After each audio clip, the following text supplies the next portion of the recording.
All right, excellent. And welcome to, as I said, Going Virtual Training in the New Normal.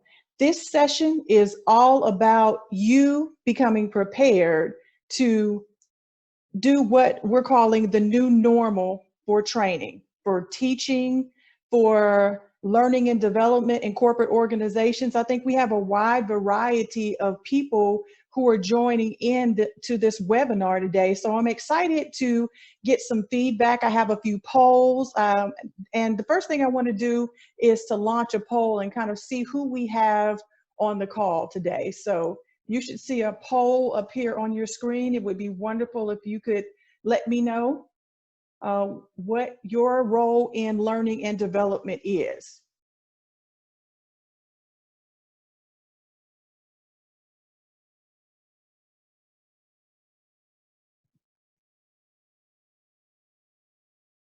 All right.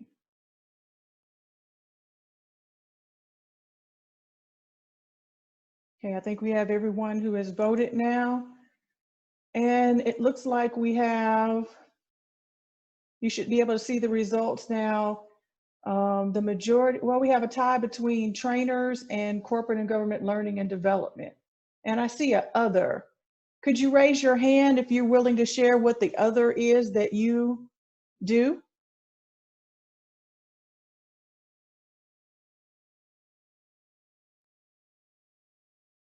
Okay. All right. Well, thank you for, oh, I see. Okay. Gwendolyn, let me unmute you.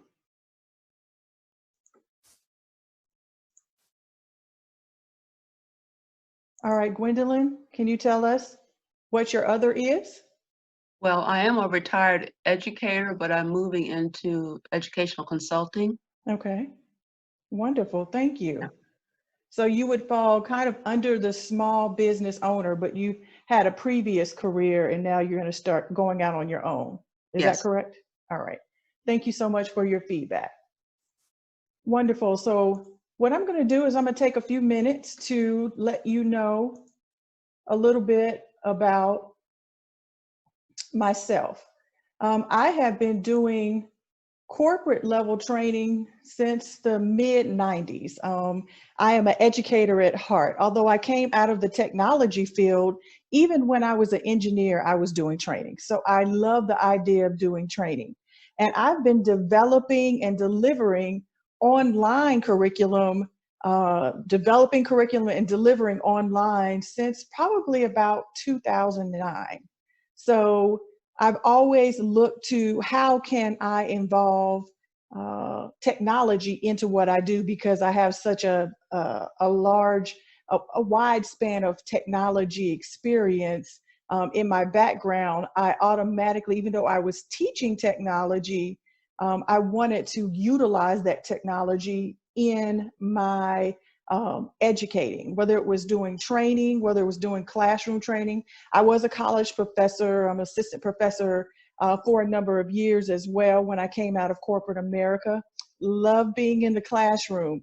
And so I had to find a way where I could get that interaction that I was used to in the classroom in technology.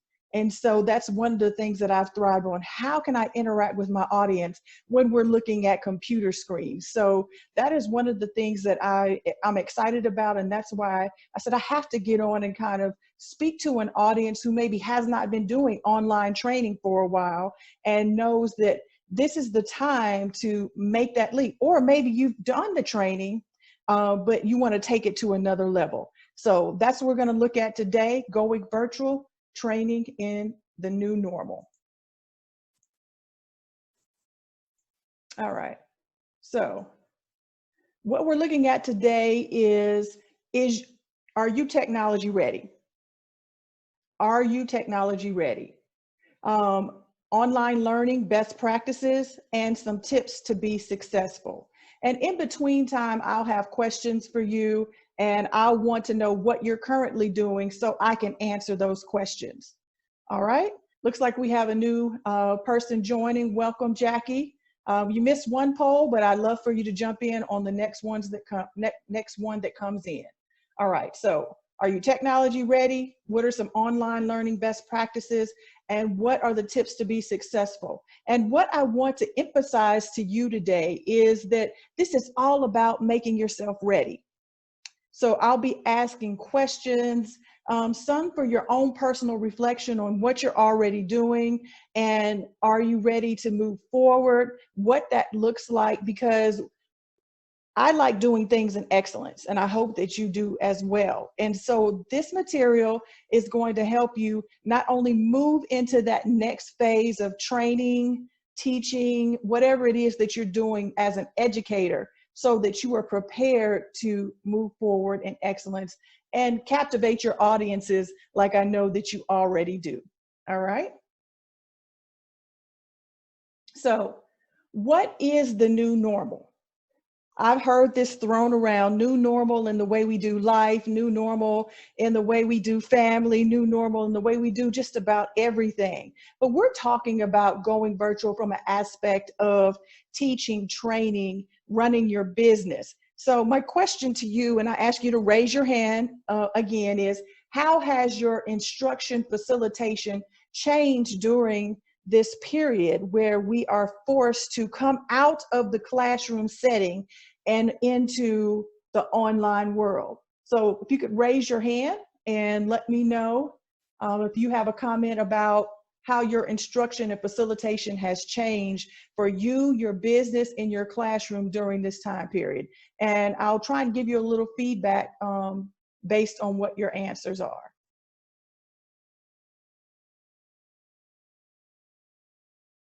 How has your instruction and facilitation changed?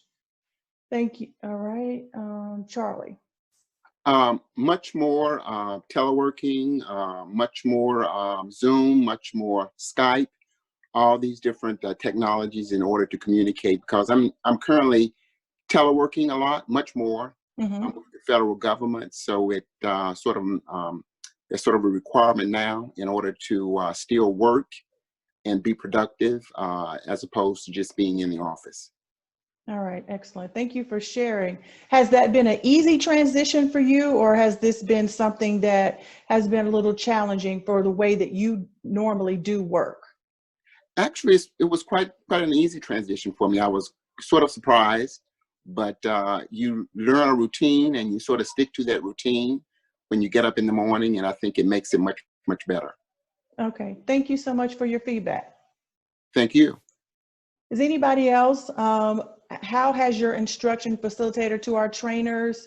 I have a couple of trainers. How has it changed for you, or is this just ramping up on your online time? Anybody else?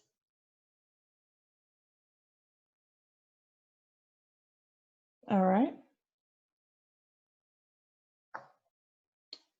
All right, so for me, I've always been in the online world, but what this has done, it's brought attention to the need to move forward into the virtual world. So I've been excited about the phone calls that I've been getting, the emails and the direct messages on how to move forward. That's what inspired me to put this webinar together, because I was starting to get questions. Some of them, some of you might think are basic, but some of them are a little bit more complex. It depends on where you are and what you've been doing already.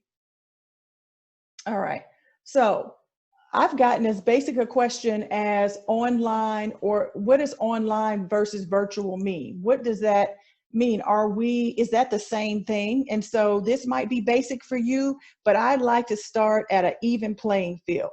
So online is just what we live in our daily lives. That's connected to the internet, and that's accessible to others on the internet. So when you're connected, then you're connected to the internet, but people can also interact with you. We know it on social media, Facebook, Instagram, whatever. So that's being online. But when we start talking about virtual, especially in the work world, we're talking about not a physical space, but connected, internet, local network, accessible, but how you're online.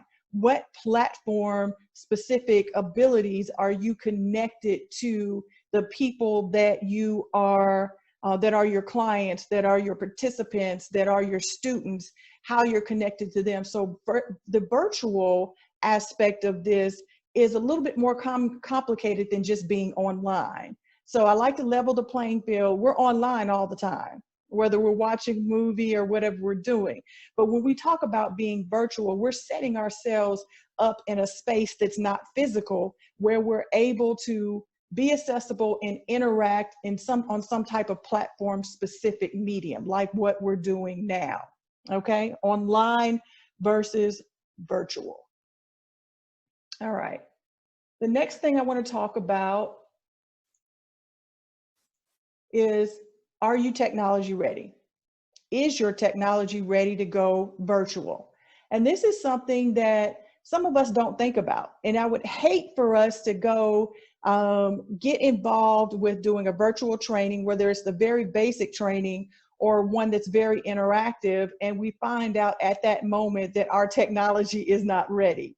And we say that, oh, I just got a new laptop, but we might not have been looking at the specifics of the laptop. How is your camera really ready to record at the level where you can reproduce the video that you're recording? All of these questions are really important when we're thinking about, are you technology ready?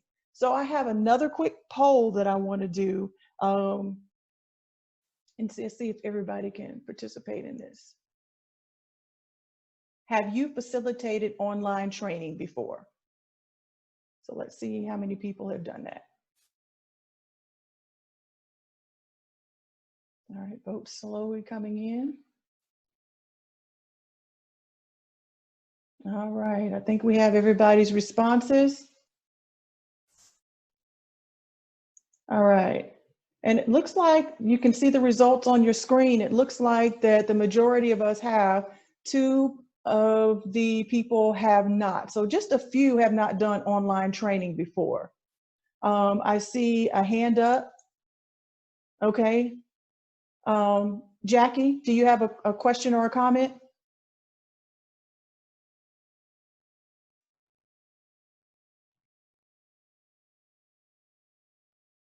Okay, I saw the hand. All right, well, Wanda, yes. Mhm. did you mean when you said had we done it before, you mean before this COVID situation now? That's a great question. I just meant, have you had that experience? So yeah, I'd like to know how many this has forced to actually be online and you had never done it before. Is that your situation, Jackie? Yes. Okay. Is anyone else that's your situation, that this has caused you to do online training for the first time? Could you raise your hand if that's you?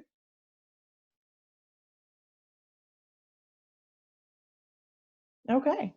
Well, excellent. For the 2 people who have not done it before, I would dare say that in this new normal, then this is something that you're going to have to start doing moving forward. It's not to say that we won't have classroom training again. I'm one of those people who loves being in the classroom. So I refuse to believe that we will not be back in classrooms of this world. I know that we will be. But I think that there will be those who rise in excellence and change people's minds about how interactive classroom training can be. So I'm pretty sure that we will be back in the classroom, but we also know that we will be doing a lot more online learning, not e-learning, but online learning in virtual training as well. Thank you for your feedback. All right, so connectivity. Like I said, I like to start definitionally, but the internet, you need to look at what your connection speed is. So is your technology ready? Do you have basic internet at your home? Do you have the speeds that are necessary to hold a virtual classroom? Do you even know what that is?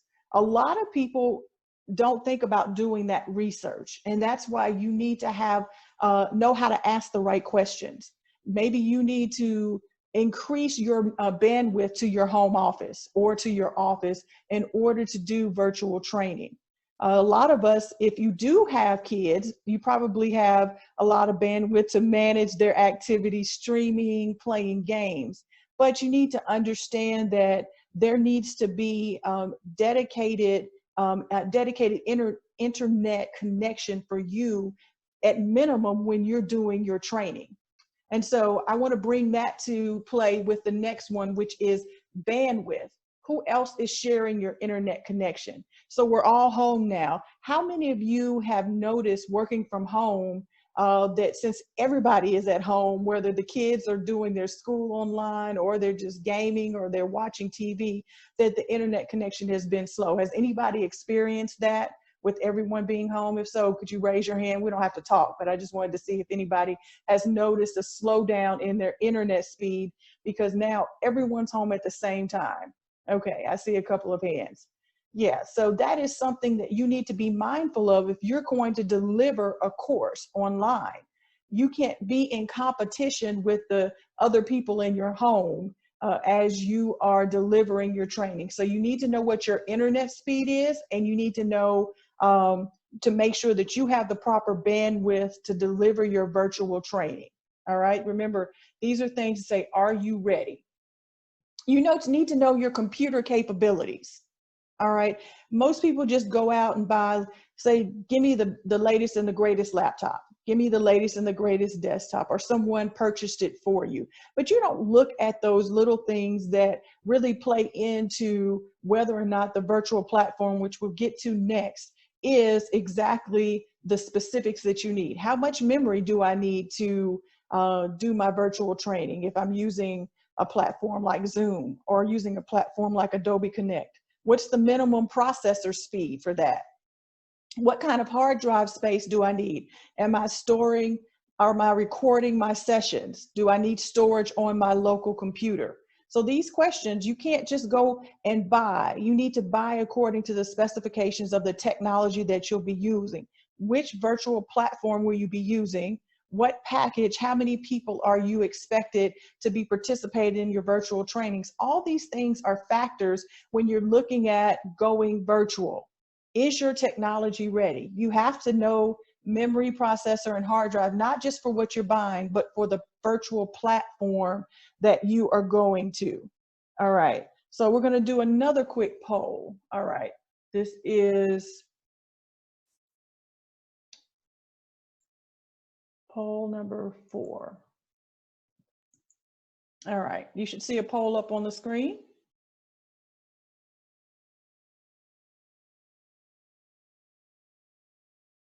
If everybody could vote.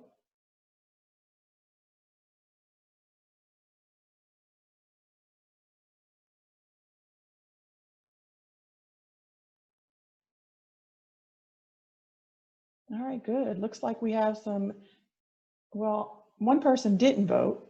Okay, yeah, I got everybody now. So everyone is using some type of online platform for video conferencing or training.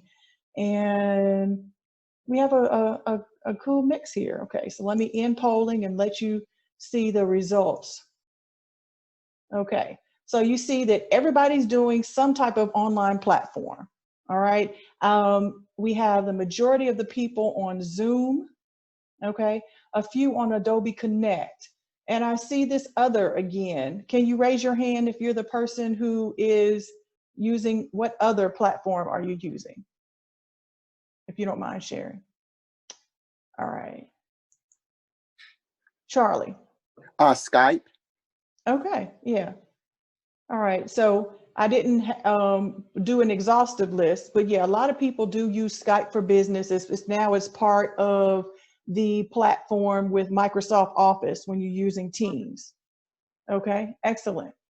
I saw another hand for a minute. Does somebody else want to share another platform? That was me. Can you hear me? I can hear you, yes. I use Google Meet for my students. Okay, Google Meet. Yeah, Google has a suite, Google Hangouts, Google Meet. Okay, how is Google Meet working? Is it giving you everything that you need for training and instruction? I think it's working fine, but I haven't really figured out how to share my screen the way it's easy to share on Zoom. So it's a little bit more difficult to share and show the PowerPoint slides or whatever documents I want to share. Truthfully, Google Meets is made for more of a social type of sharing and interaction, video interaction. It's not really one of the more robust platforms that you'll get out of a WebEx, Zoom, or Adobe Connect. Okay, thank you, It's Jackie. not the Meetup one. It's not the Meetup one though. Is it? I think there's like Google Meet and then there's Google Well, Invite. I think you might be referring to Google Hangouts. Right? Hangouts, yeah, but even Google will tell you that they're not meant to compete with some of the big boys here, but they're just more of a let's get connected, unless they've ramped up more than I thought. But okay, thank you. I think Charlie, did you have something else that you wanted to share? Yes. Are there advantages or disadvantages to one versus the other when you're making a selection? Yes, there are, and I'm going to cover that in just a second. Okay. Okay. All right. Jackie, did you have something else, or was your hand just still up?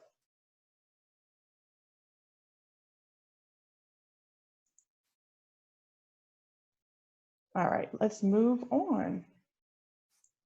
All right, so let me stop sharing our results here. And let's move on. So the next thing, are you technology ready, is virtual platform. So the most popular for virtual training that are most robust are WebEx, Zoom, and Adobe Connect.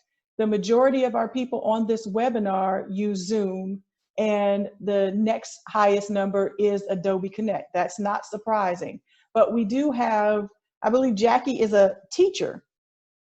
And so a lot of school systems, and she's higher education, have had to quickly ramp up and get prepared to move to this new normal for teaching, at least during this time period.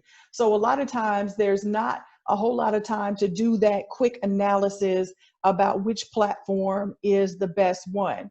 And so that's probably why they went to Google, which most organizations usually have already some type of service through.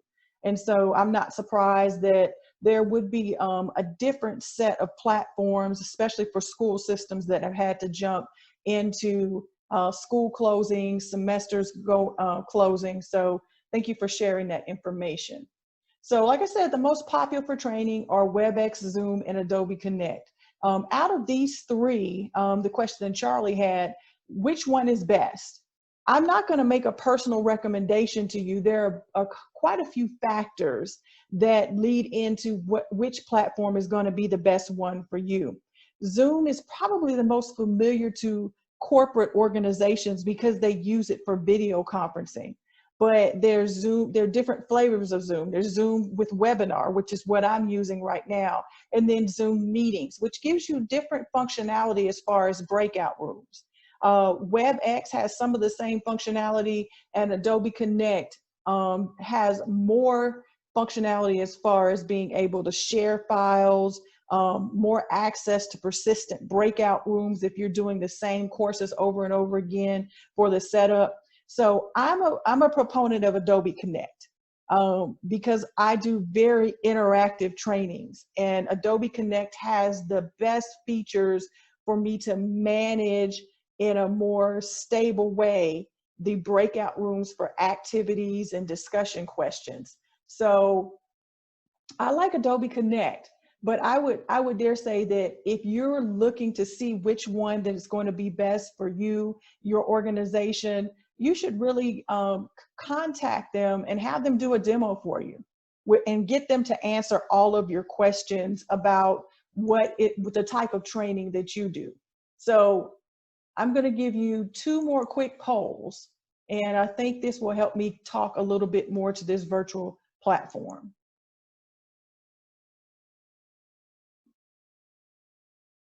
All right, if you could answer this question.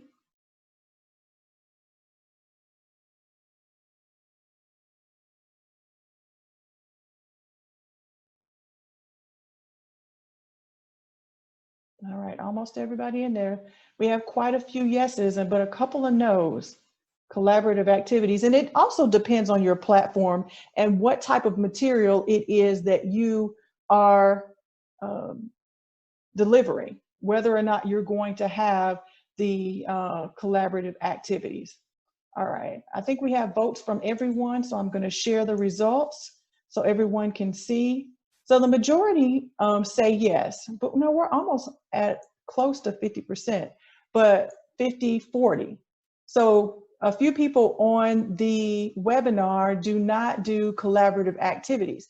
Well, if that's you, then the Zoom platform is probably going to be sufficient for you. If you're doing just a straight PowerPoint virtual training, you don't have any need to do breakout rooms for a certain group of people to get together and do an activity or get together and have discussion questions, then Zoom might be sufficient for you. But if you do use collaborative activities in your training, if there's some higher order thinking that your students need to apply, then you're probably going to want to use a WebEx or Adobe Connect. All right, and there's one more poll that I want. So it's activities. Let's do this one. All right, I'm making sure everybody's awake. You got to be awake so you can answer these questions right. I told you I like to be interactive. I want to know who's listening so I can answer the right questions and get you prepared. So, all right, we have 2 new questions out there. All right, excellent. All right, looks like we have, no, we still got a few more people to vote. Okay. All right, almost there. Yeah, okay, now we have everybody who's voted. Great. And a good mix with this one too. All right, let me share the results. All right, so you can see that everybody does discussion questions. Now, I want to say that if everybody's doing discussion questions, I do consider discussion questions as activity.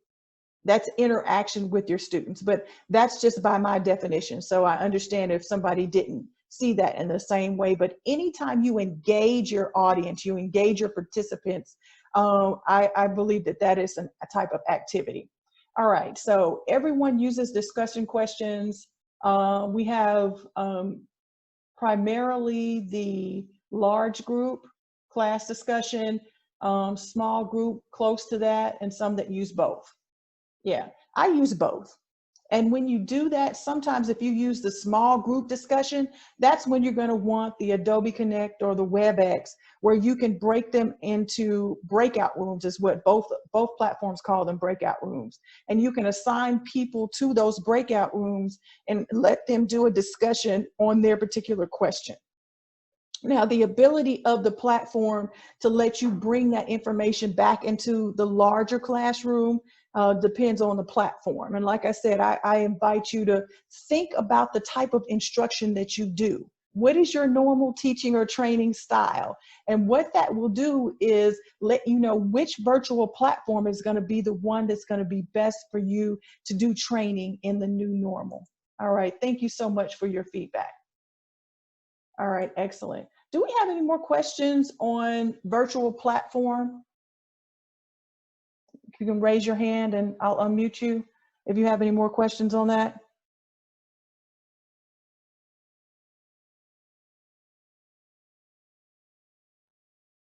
All right, I see one. All right, Deidre?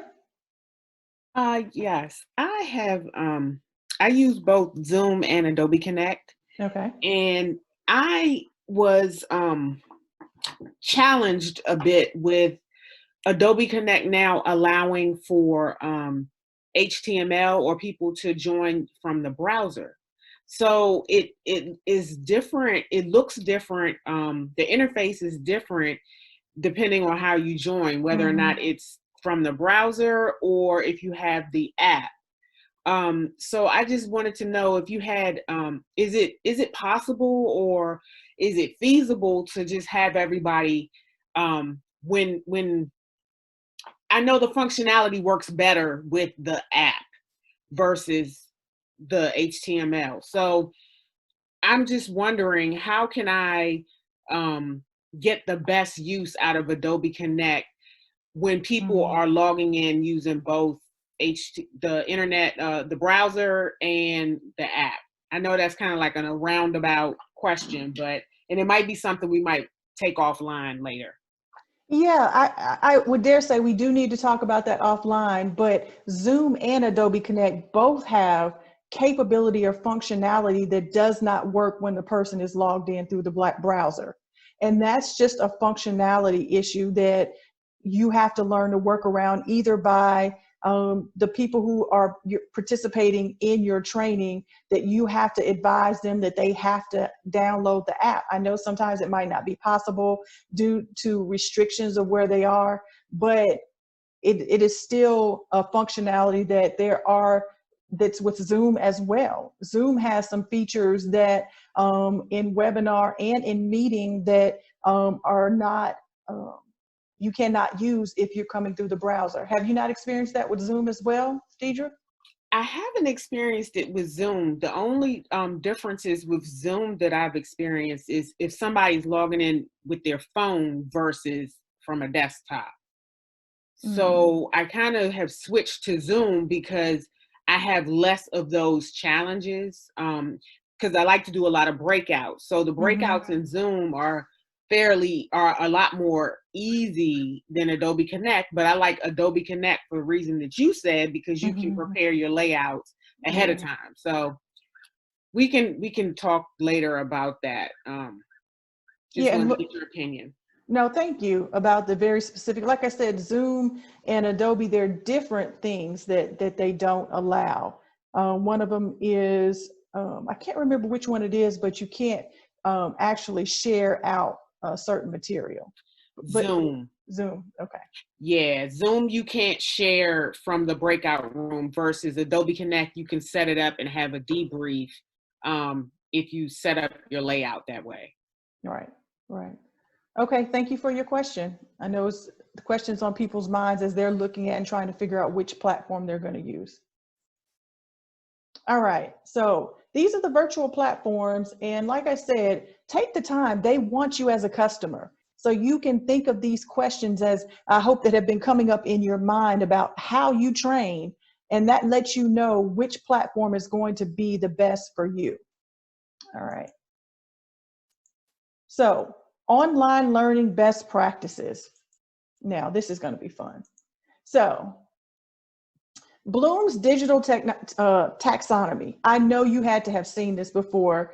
And in the past couple of years, they've kind of updated it to look for us geeky people who want to use the digital tools to do our learning, to kind of look at the difference between the lower order thinking skills and the higher order thinking skills. And I was having this conversation with my colleague, Deidre, who just asked that last question. And when we think about online learning, a lot of times it puts a bad taste in our mouth.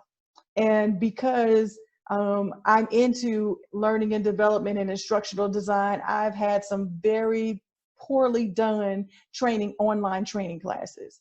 And I just, for years, said I didn't like them. But if we really take the time to understand the differences between teaching online or training online, then we know that we have to really engage these higher order thinking skills, which means that we have to go past just a knowledge check. When I create my e-learning courses and when I do my virtual training, I'll do a quick knowledge check. Like I just did those polls. Those could have been questions checking the knowledge of the person if they really understood the material that I'm talking about. So that's just a quick remembering. So that's a lower order thinking skill. But when you have someone engaged in online training, and it might be over 2 or 3 days, and it might be a couple of hours a day, you're going to have to do more than just a quick true false or a multiple choice. You're going to have to start moving up to analyzing and evaluating, and them actually utilizing this information, not just processing and applying it, but saying, okay, how am I linking this to my current knowledge? How can I validate that I really know this? How can I demonstrate this? Evaluating. If I have them post or moderate some of the work that they're doing. Okay, so they might be in a breakout room and they're working in a small group to create something or work through a particular design, and I moderate that. Or the creating stage, where they're taking what they just learned and they're going to do a podcast on it. You know, there's so much that you can do with technology. You can have, so if you're doing a week-long training and you did 3 hours one day, when they come back the next day, maybe they're supposed to get together in a group and do a quick video on what they learned or utilize something that you've taught them. So when you're doing online learning, virtual training, you have to exercise the higher order thinking skills. So if you don't do activities in your training for online training, you're going to have to do that. It's going to have to move past just a knowledge check with true, false, multiple choice. Even past discussion questions. Discussion questions are going to have to move into small group breakouts where people are challenged to work together on what they understood from what the training was that you just did. That the higher order thinking skills are a huge difference from in classroom training, where you can walk to their desk and you can kind of observe what they're doing and really see if they're getting it. You can do those breakouts and watch them work on the whiteboard. But in an online training, you're gonna have to pull in. You know, you might have a facility where you want them to go write a blog. So instead of writing a paper, maybe your students have to write a blog every day after the class, start a blog, and you can go look at their blogging to see how much they really understood what you were writing. So you use technology and then pull in technology to get to those higher order thinking skills. Do we have any questions or comments on that?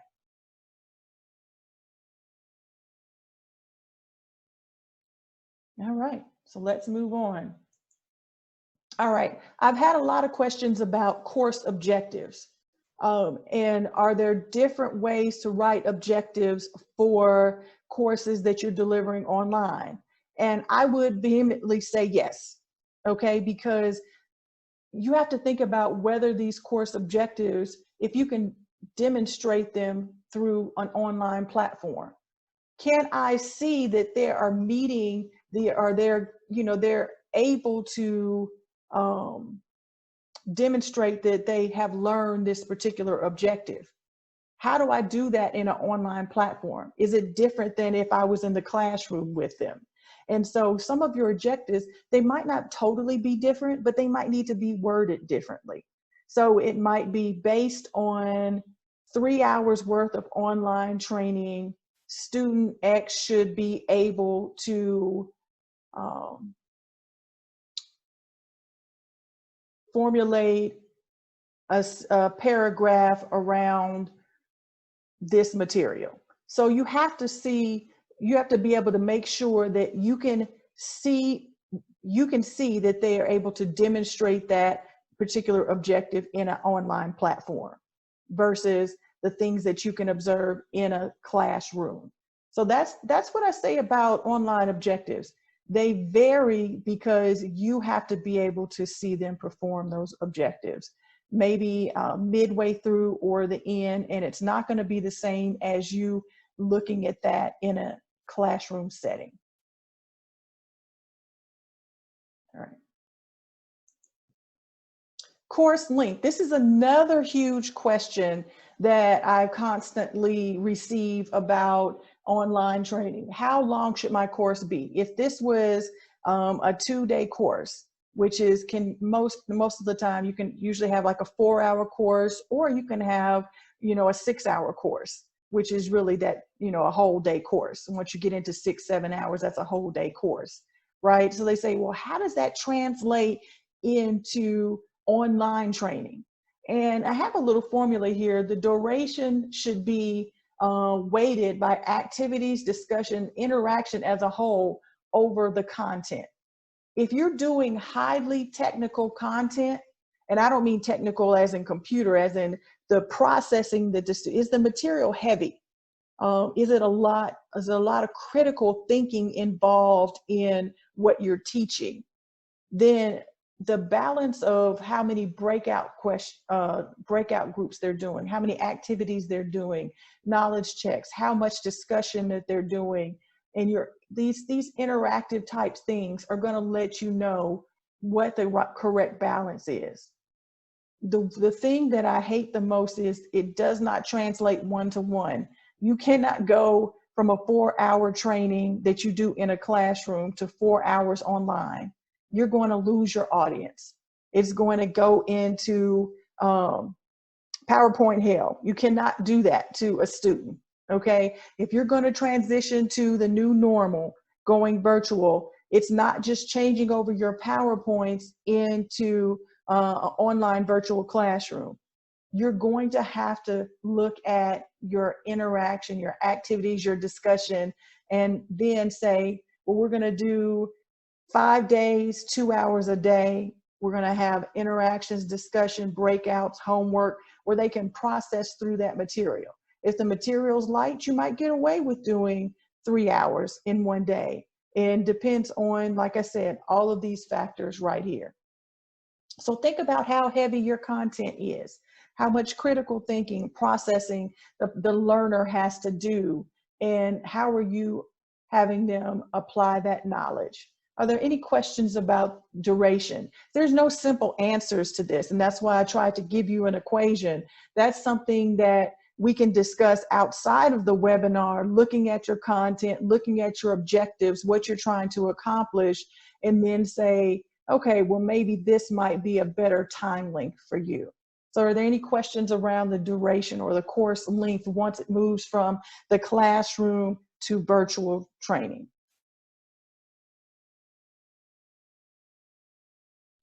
All right. I hope you all are taking some good notes. All right. All right, here's some tips I have to be successful. All right. Turn your camera on. One of my clients, I have not seen the faces of any of these people the whole time. But if you are doing virtual training, you need to turn your camera on. If you were in front of them in the classroom, they would see you. They need to see you. There's something about that visual that helps to engage the person that you're training, the participants, the students, and the participants that have their cameras on as well. This is an accountability for them.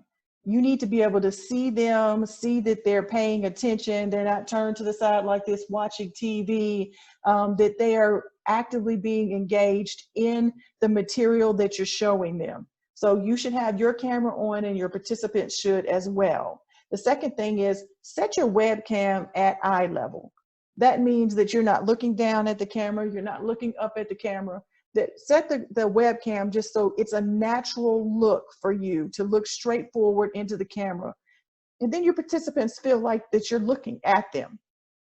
Okay, use virtual backgrounds or be mindful of your background.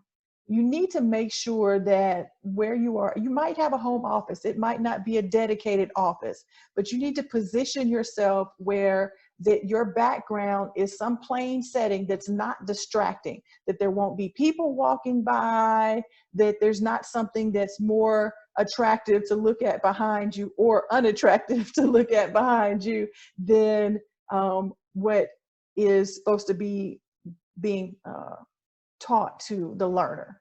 Okay, so be mindful of your background.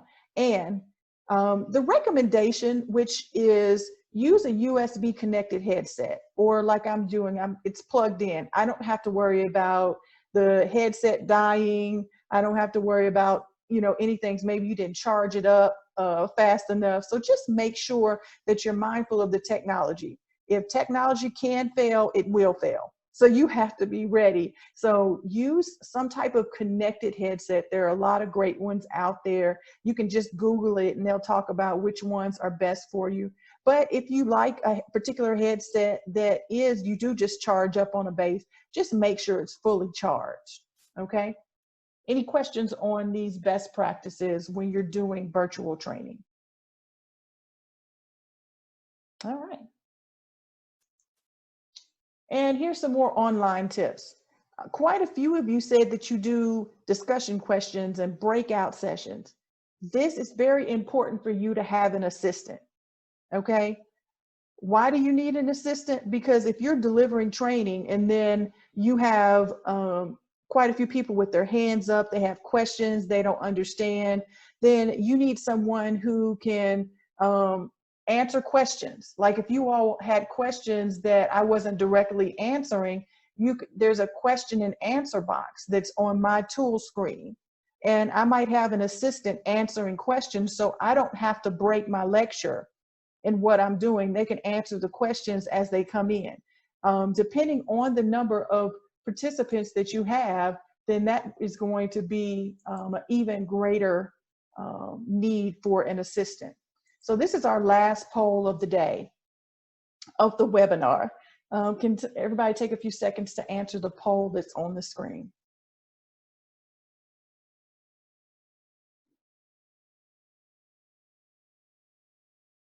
All right, almost there. All right, one straggler. All right, we got everybody. Thank you. All right, so it looks like we have, the majority of the people have 11 through 20 participants and 20 plus. Who is the 20 plus? Who are the 20 plus people? How many people do you normally have in your trainings? All right, Marvin, let's see. How many people do you normally have, Marvin? It's somewhere between 15, 25 or somewhere in that neighborhood. Okay. And in the classroom, is that sometimes hard to manage? I would prefer a larger group because it's easier with interaction. If you have some people that are either quiet or introverted, they don't like to be in the discussions readily. It's easier to have a larger group where you can pull from. Okay, in the classroom. Yes, okay. In the classroom. All right, thank you. I saw another hand up. Where'd you go? Put your hand up. There was one other person. Okay, I see Deidre. Yes, ma'am. You asked how many people do I usually have in the class? It can go up to 30. It just depends on what the topic is. And I've had as many as like 75. Okay. All right. All right, so thank you. So if we're looking at those high numbers, that's an in-person class. All right. So when you are in a digital platform, in a virtual platform, if you have that many people in your class and you're in this space, you're going to have a whole lot of downtime if you're trying to stop every few minutes, look at the question and answer box, go into the breakout rooms and moderate. You're going to need someone to help you answer questions, help with logistics, because in technology, there are going to be people who get lost. They're not going to know how to navigate. Maybe they couldn't get in, you're sending them into the breakout rooms, but there's always something happening. So whether the person is with you as an assistant the whole time, or you only have them come in during the periods where you're doing a lot of presentation, it's just a recommendation for you to have an assistant. Out of those who have facilitated courses online before, have any of you had assistants to help with any of the technical aspects of doing virtual training? Could you raise your hand if you have?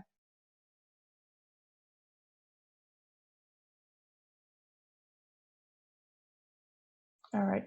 Gwendolyn, you've had an assistant on your virtual platform before? Yes, just recently. It was one of the ladies who works with students from a local community college. Mm-hmm. She's worked with 3 of us because we were in the classroom at the community college, but then we had to switch over to Zoom the last few weeks of the course. So luckily, since it was my first time training or teaching on Zoom, I had someone else that could write on the whiteboard or put up my videos or help me sharing some of the other documents. Okay. That was a lifesaver. Yeah. Yeah. And some of that was for you was probably you not being familiar with the technology. Was that part of it as well? Yes. Okay, excellent. But it always gets to have someone who knows the technology and also knows the material and that can help you with that virtual training. Thank you. All right. The next tip is practice on the new platform.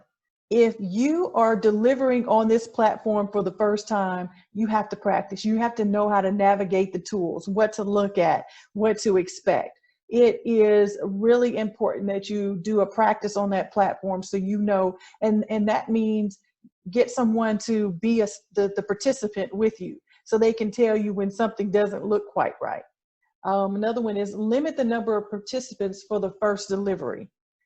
Some of you might not have the flexibility to do that with your clients, but if you can, try and limit the number of people for that first delivery because it helps you become acclimated to the environment, that virtual platform, and then the next time you're raring and ready to go, you can have as many as you want.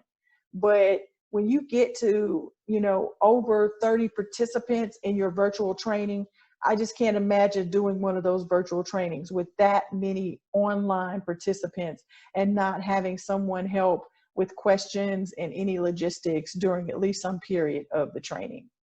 All right, and if you have technical difficulties, plan for that. Plan to have a technical difficulty. Know how you're going to pivot to a different topic, go back to lecture, whatever you're going to do, but plan for technical difficulties. Okay, I see a hand up, unmuting Marvin. Yeah, Wanda, I had a question about best practices in terms of limiting the number of participants. So if I want to do an interactive class online, what would you suggest in terms of the number of people? If I have the flexibility, is it 10, is it 15, is it 20? At what point do you think you get to the point where you need to cut it off? So I would say a balance between, my number is like 20.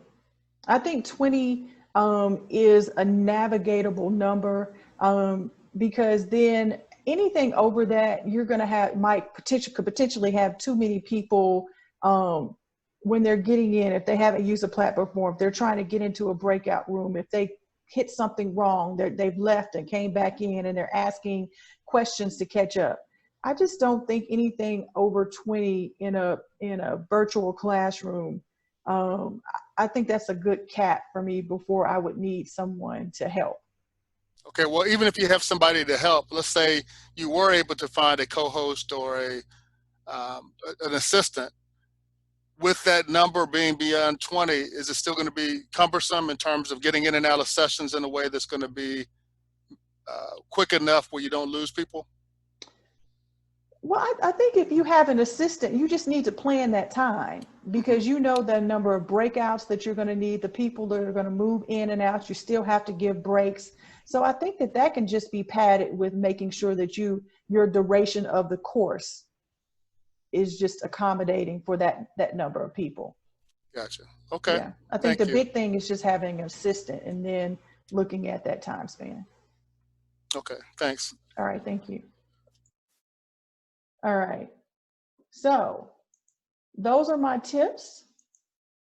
And those are the questions that I wanted to present to you as you're starting to go virtual. These are some very huge things to think about from a technical perspective, but also from a logistical perspective, and also from a learning and development perspective about understanding the learner and understanding how they're going to have to process the material where you're giving an excellent course for them, that they're walking away saying, wow, I would have loved to have done that in person, but I did learn something online and I learned, it was a great learning experience for me. So now we're at the point where you can ask questions that you have. If there's anything that you were expecting for me to talk about that I didn't talk about, I'm here to answer those questions now. All right, I see Marvin. Yes, any suggestions on lighting, a type of light or any kind of configuration of the lighting to make sure that that's going to be appropriate for the class? Right. So as you see, I didn't plan for it being a dreary day. And so on one side of my screen is actually dark instead of this side having the appropriate light. And you also have to factor in my glass glare. And so these are things also to think about. You know, the lights that they have for people who do podcasts, who do makeup, those are the best, because what it does is it distributes the light and you put it right behind the camera. And so it'll do the proper distribution of light on you the whole time. So you can see What those. type of light is that? Like a more of a spotlight type of thing? Where how would you describe that? Well, it's not a spotlight. It's usually, I don't know what the name of it is, but it's in a round shape and the light goes all the way around it. Oh, okay, yeah. You know what I'm talking about? Yes, yes. Okay, well, I was going to say I can send you a picture, but I think those are the best with distributing the light so it doesn't get on one side or the other. Okay, great. Thanks. All right. All right, Jackie? You mentioned virtual backgrounds. Is there an app or something that we can do that we can access that? Yeah, so even in Zoom, you can set a virtual, excuse me, you can set a virtual background. So where video is, there's a drop down and I can choose a virtual background. And you should still be able to see this on the screen where I can set that, and it looks a little hanky, but you can change the background to different things. And they also have a way that you can upload, like if you want your logo for the course, you can have that behind you on the screen, but you can create something that's really unassuming and you can just kind of like put your logo onto one side. So they allow you to set virtual backgrounds if your background isn't good. But it's platform specific. Did that answer your question, Jackie? Yes, thank you so much. Mm-hmm. And Charlie? Yes, for the participants, should you go through a slight demonstration of how the tool works? Those that are using it, like for example, the raising of the hands, what they need to do in different situations, or you just simply start the course? No, you know, and also most of the platforms, they have a video that you can send out where they can like familiarize some of the tools so they can have an understanding of how to do things. But yes, it's always a good best practice when they first join to go over. You should see an icon down here where you can click to raise your hand, and you can see an icon here where you can ask a question. So yes, in the very beginning, if you know the majority of the participants are new, then I would definitely do that. That's a great point. Thank you. Any other questions? Wonderful. We're coming up on right about an hour now. I appreciate you all's time on this Friday evening. I hope all of you and your family are safe and well during this time, and that you're being safe. You'll get a follow-up from me with the recording for this webinar, and I also have an infographic that I'll be sending out that I'll utilize to you could utilize to remind yourself of certain questions that you need to ask as you begin to go virtual. So thank you so much for your time. Thank you for your questions. I really appreciate, I appreciate your participation. And once again, remember that We LLC Consulting Solutions is available to help you through this transition and going virtual. I don't think I said it, but my name is Wanda L. Scott, and I'd love to assist you in this process.